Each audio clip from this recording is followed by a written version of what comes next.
Hello everyone, I'm Angelo. It's a pleasure to be with you all again. In life, some people are born with certain defects. They are often discriminated against by those around them, and so they live with constant feelings of inferiority. The main character in the story we're sharing today, Isan, experienced this very thing. Since childhood, she has had a stutter and was often disdained and shunned by others. Because of this, she always felt inferior and was in pain. After accepting Almighty God's work of the last days, she read many of Almighty God's words. Eventually, she was able to face her stutter with composure and walk out from her suffering. So what did she come to understand from the words of Almighty God? Let's listen to her experience. My father had a stuttering problem, and I had the same issue from a young age. It was fine when I wasn't meeting strangers, but whenever I met new people, I would get nervous and stutter when I spoke. My brother and sister would say to me, "Look at how you talk. Can't you just speak slower?" Their criticism really upset me. Even my own siblings disliked and looked down on me. I felt deeply inferior and often cried out of grievance. In elementary school, once the teacher picked me to answer a question. I got really nervous. And as I was talking, I suddenly started stuttering and couldn't get my words out. And my classmates all burst out laughing. It was utterly humiliating. After that, I stopped raising my hand to speak whenever the teacher asked us to, because I was afraid of being laughed at by my classmates. Such episodes from those years cast a shadow over my young heart. I constantly felt inadequate and deeply inferior. I was also very confused, wondering, why can't I speak as fluently as others? Why do I stutter? After I got married, my husband teased me for stuttering, saying, "You're a grown adult, but you can't even talk properly. If you were a cow, I'd have treated you long ago." Whenever I talked to my children, I would also sometimes stutter when I was anxious. And my children would laugh at me. "Look, Mom's stuttering again. Can't you talk slower?" My children and husband often said things like this to me. I felt like a useless wimp in life, and my self-esteem was in tatters. After that, I avoided talking too much, and I wouldn't dare speak in front of strangers, as this way, no one would know I had a stutter, and they wouldn't make fun of me. In 2003, I accepted God's work of the last days. I knew I had a stuttering problem, so when I attended gatherings with brothers and sisters, I rarely fellowshipped. The brothers and sisters encouraged me to fellowship more and simply open up, saying it was the only way to grow in life. They also said, "Everyone has flaws. Don't let yours constrain you." When I saw that they didn't disdain me, but instead encouraged and helped me, I was very touched and felt that it was truly wonderful to believe in God. I'd never experienced such a feeling before, and from then on, I didn't feel so constrained. Later, I was chosen as a church leader. One day, the upper leaders arranged for me to do my duty at Cheongdong Church. I thought to myself, if I go to Cheongdong Church and the brothers and sisters find out that I stutter, what will they think of me? Will they laugh at me? That would be so embarrassing. I don't want to go. The upper leaders saw what was on my mind and fellowshiped with me. saying it was a training opportunity. Based on reason, I agreed to take the post. At Chengdong Church, when I gathered with the leaders and deacons, I was somewhat nervous because they were all unfamiliar faces. And I was afraid they would look down on me if I continued to stutter. So I was hoping for the gathering to wrap up quickly. But the more nervous I got, the more I stuttered, and I felt very embarrassed. Looking around, I saw that some brothers and sisters had their heads down, and others remained silent. I was so upset. I thought to myself, they must be thinking, how did a stutterer end up here?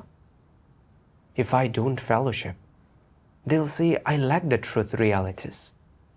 But if I continue, I'll just keep stuttering. I had no choice but to struggle on and keep fellowshipping. I stuttered a lot at that gathering, and I barely made it to the end. I'd initially planned to ask about their states, but then I thought, what if they have problems or difficulties? I'd have to fellowship with them using God's words. If I stutter again, they'll definitely laugh at me. Forget it, best not to ask. The upshot was that no results came from that gathering, and the work that needed to be implemented wasn't carried out properly either, delaying the work. On the way back home, I felt a deep sense of anguish and complained to myself, why do I have this stutter? Why don't other people stutter? I felt so inferior, always thinking that I was a step down from everyone else. After that, whenever I attended gatherings with leaders and deacons, I felt constrained. I was afraid of stuttering again and being laughed at or looked down on. So I tried to fellowship as little as possible. I'd just make some general comments about the work that needed to be implemented, which led to the work not producing good results. I knew that my constantly being constrained by my stuttering was impacting the work. So I often brought my state before God in prayer, wishing for God to guide me so that I wouldn't be constrained by it. Sometimes, when I started stuttering again while speaking, I would cover my mouth with my hand so people wouldn't see my lips trembling from stuttering. During gatherings, I always had other brothers and sisters read out God's words. And when I absolutely couldn't avoid it, I'd only read small sections. This way, fewer people would know that I stutter. But living like this was so painful. I felt so stifled and exhausted. It was also impacting my performance of my duty. One time, I opened up to a sister. I stutter when I speak, and I'm afraid you'll all look down on me, so I don't have the courage to fellowship. The sister said, I hadn't even noticed that you stutter when you speak. Sometimes, when I hear you stop mid-sentence, I just think you're too constrained to continue. The sister also encouraged me, saying, nobody's perfect. Have you ever heard of a person without flaws? God's words tell us that everyone has flaws and shortcomings. Don't be constrained by this. Just pursue the truth earnestly. Your stuttering is caused by nervousness, but you don't need to worry about this. Just focus on your duty, and gradually you'll stop being constrained by your stuttering. I felt somewhat relieved to hear my sister say this. Later, I watched an experiential testimony video which brightened my heart and encouraged me greatly. One passage of God's words quoted in it in particular addressed my state directly. Almighty God says, There are some problems that cannot be resolved by people. For example, you may be prone to becoming nervous when speaking to others. When you are faced with situations, you may have your own ideas and viewpoints, but cannot articulate them clearly. You feel particularly nervous when many people are present. You speak incoherently and your mouth trembles. Some people even stutter. For others, if there are members of the opposite sex present, they are even less intelligible, simply not knowing what to say or what to do. Is this easy to overcome? At least in the short term, it's not easy for you to overcome this flaw because it's part of your innate conditions. If after several months of practicing you are still nervous, the nervousness will turn into pressure, which will negatively affect you by making you afraid to speak, meet people, attend gatherings, or give sermons, and these fears will crush you. Therefore, if you can overcome this defect, this flaw, in the short term, then do so. If it is difficult to overcome, then don't bother with it. Don't struggle against it, and don't challenge yourself. Of course, if you cannot overcome it, you should not feel negative. Even if you can never overcome it in your lifetime, God will not condemn you, for this is not your corrupt disposition. Your stage fright, your nervousness and fear, these manifestations do not reflect your corrupt disposition. Whether they are innate or caused by the environment later in life, at most, they are a defect, a flaw of your humanity. If you cannot change it in the long term, or even in your lifetime, do not dwell on it. Do not let it constrain you, nor should you become negative because of it, for this is not your corrupt disposition. There is no use in trying to change it or struggle against it. If you cannot change it, then accept it, let it exist, and treat it correctly, because you can coexist with this defect, this flaw. Your having it does not affect your following God and doing your duties. As long as you can accept the truth and do your duties to the best of your abilities, you can still be saved. It does not affect your acceptance of the truth and does not affect your attaining salvation. Therefore, you should not often be constrained by a certain defect or flaw in your humanity, nor should you often become negative and discouraged, or even give up your duty and give up pursuing the truth, missing the chance to be saved for the same reason. It's totally not worth it. That is what a foolish, ignorant person would do. Reflecting on God's words, I came to understand that stuttering is a human defect and flaw, and that it's not a corrupt disposition, and doesn't impact a person's pursuit of the truth or their salvation. I couldn't allow myself to be constantly constrained or negative because of a single flaw, or even to give up on pursuing the truth. Otherwise, I would miss my chance to be saved, and this would be ignorant and foolish behavior. I reflected on how for so many years, because of my stuttering problem, even when I'd known that I should open up and fellowship to gain God's enlightenment and guidance during gatherings, I was afraid my brothers and sisters would notice my stuttering, so I didn't dare to fellowship. After going to Chengdong Church, I felt even more constrained by my stuttering, and the more I was afraid that others would notice, the more nervous I became, and the worse my stuttering got. Consequently, I found no enjoyment in gatherings at all.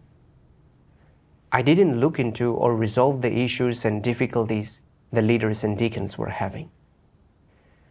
And gatherings would be ended hastily without work being properly implemented. I was often constrained by my stuttering and didn't dare to open up and fellowship during gatherings. This not only caused losses to my own life entry, but also didn't benefit my brothers and sisters. It also delayed the church's work. I saw how foolish and ignorant I had been. God says, "If you cannot change it in the long term, or even in your lifetime, do not dwell on it. Do not let it constrain you, nor should you become negative because of it. For this is not your corrupt disposition. There is no use in trying to change it or struggle against it. If you cannot change it, then accept it, let it exist, and treat it correctly, because you can coexist with this defect, this flaw. Your having it does not affect your following God and doing your duties. As long as you can accept the truth and do your duties to the best of your abilities, you can still be saved. It does not affect your acceptance of the truth and does not affect your attaining salvation." Reading God's words, my heart felt warm and filled with encouragement. I thought about how ever since childhood, I'd been looked down on and disdained because of my stuttering problem. I'd often wallowed in feelings of inferiority, thinking I wasn't as good as others. But God didn't shun me and even encouraged me to earnestly pursue the truth and salvation. I felt that God truly loves people, and the heavy weight upon my heart finally lifted. Since God doesn't disdain my defect, I had to face it correctly. And even if this defect of mine were to never change within my lifetime, I shouldn't be constrained by it. Instead, I had to focus on pursuing the truth and doing my duty well. Realizing these things, I came before God and prayed, "Oh God, I've come to understand your intention now. I'm willing to face my defect and flaw correctly and stop complaining. I will submit and do my duty properly." After praying, I pondered further. Why am I always constrained by my stuttering? What kind of corrupt disposition causes this? I then searched for God's words to read. Almighty God says, "Instead of searching for the truth, most people have their own petty agendas.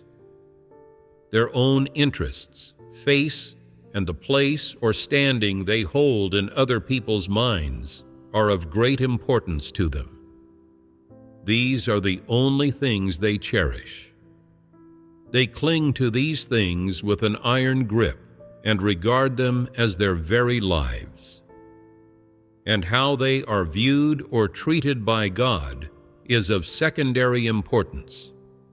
For the moment, they ignore that. For the moment, they only consider whether they are the boss of the group, whether other people look up to them, and whether their words carry weight. Their first concern is with occupying that position. When they are in a group, almost all people look for this kind of standing, these kinds of opportunities. When they're highly talented, of course they want to be top dog. If they are of middling ability, they'll still want to hold a higher position in the group. And if they hold a low position in the group, being of average caliber and abilities, they, too, will want others to look up to them. They won't want others to look down on them. These people's face and dignity are where they draw the line. They have to hold on to these things. They could have no integrity and be possessed of neither God's recognition nor acceptance. But they absolutely cannot lose the respect, status, or esteem they have strived for among others, which is the disposition of Satan. But people have no awareness of this. It is their belief that they must cling to this scrap of face to the very end. They are not aware that only when these vain and superficial things are completely relinquished and put aside will they become a real person. If a person guards these things that should be discarded as life, their life is lost. They do not know what is at stake. So you get coverage. What then? People think highly of you. So what? They idolize you. So what? Does any of this prove you have the truth reality?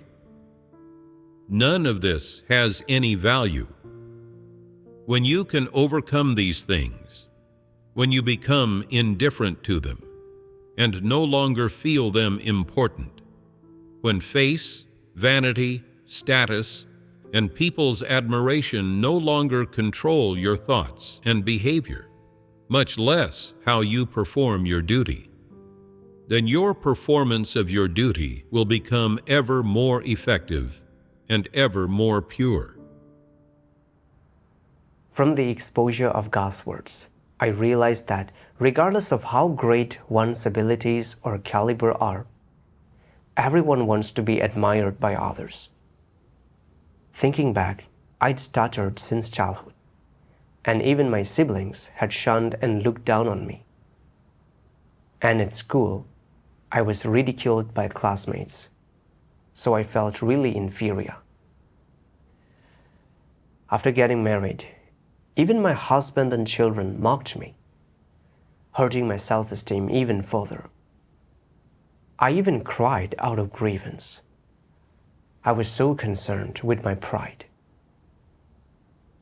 I thought about how, ever since childhood, I'd been influenced by satanic poisons like people need their pride, just as a tree needs its bark, and a man leaves his name behind wherever he stays, just as a goose utters its cry wherever it flies.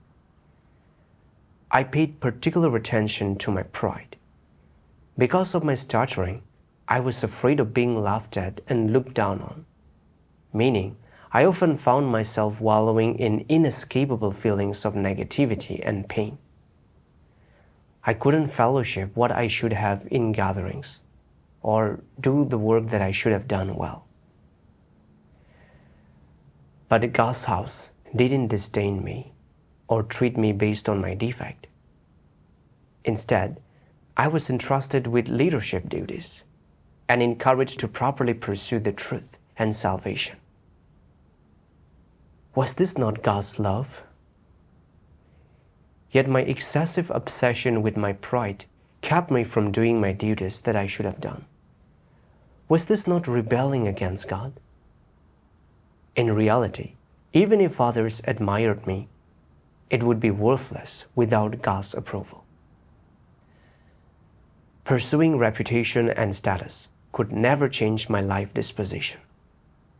And instead, it would make me ever more negative, and ultimately, I would be spurned and eliminated by God for not doing my duties well. Realizing this, I felt both fearful and guilty. I'd never imagined that wallowing in pride and status could have such serious consequences. From then on, I wanted to let go of my pride and status, treat my stuttering correctly, and fellowship normally with my brothers and sisters. One day, I was discussing a task with my partner and felt nervous again. I was afraid of what she would think of me if I started stuttering. She'd previously pointed out that I stopped talking in mid-sentence. And since we hadn't worked together long, she didn't know about my stuttering. I wondered, if I cut off mid-sentence again, will she shun me? As I was speaking, I suddenly got stuck and stopped talking. The sister said, "Why do you keep cutting off mid-sentence? Can't you express yourself clearly?" I thought to myself, is she going to shun me now?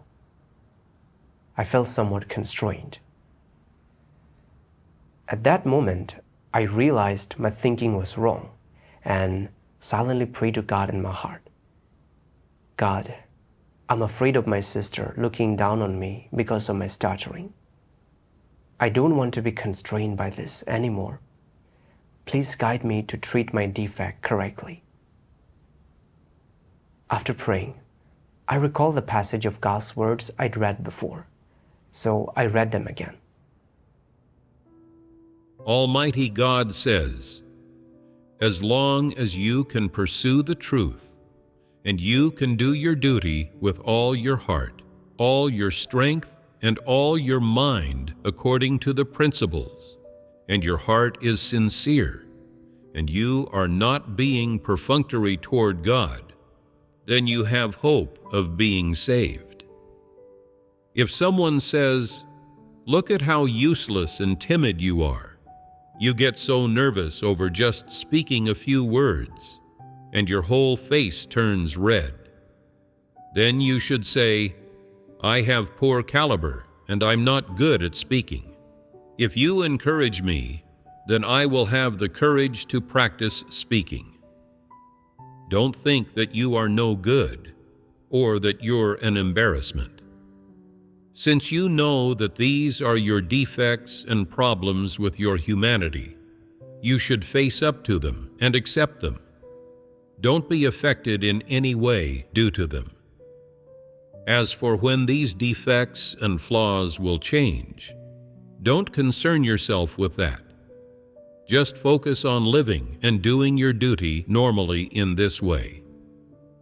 You just have to remember, these defects and flaws of humanity are not negative things or corrupt dispositions, and as long as they are not corrupt dispositions, they will not impact your performance of your duty or your pursuit of the truth, and even less will they impact your attainment of salvation.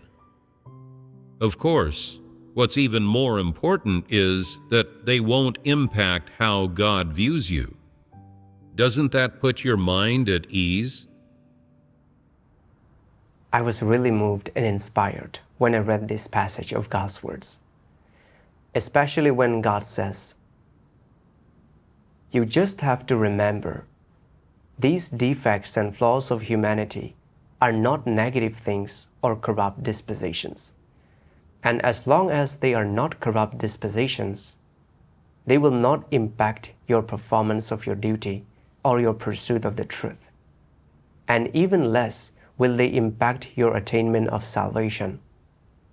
Of course, what's even more important is that they won't impact how God views you.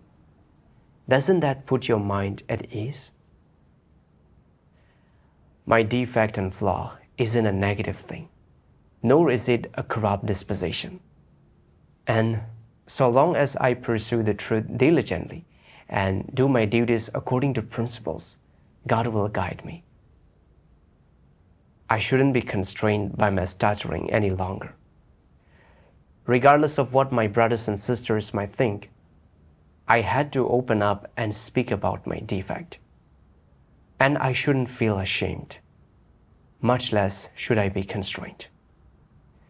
I had to face it correctly. So I told the sister, "I've had a stutter ever since I was a child. I will try my best to speak more slowly in the future and complete my sentences so others can understand me." After saying this, I no longer felt constrained. Later, When I read out God's words during gatherings and got stuck, I would read slowly. Sometimes when I got nervous and started to stutter, I would pause for a moment, adjust my mindset, and then carry on speaking. This helped me a little. It was God's words that guided me to understand this defect of mine correctly. I am no longer constrained by it and finally feel liberated. Thank God. After reading Isan's experience, I've come to understand that God does not condemn people for certain human defects. They don't affect a person's pursuit of the truth, nor do they affect their ability to attain salvation. The rational and wise thing to do is to have a correct attitude toward the conditions we're born with. If you have any thoughts on this, feel free to leave a comment below. We'll see you next time.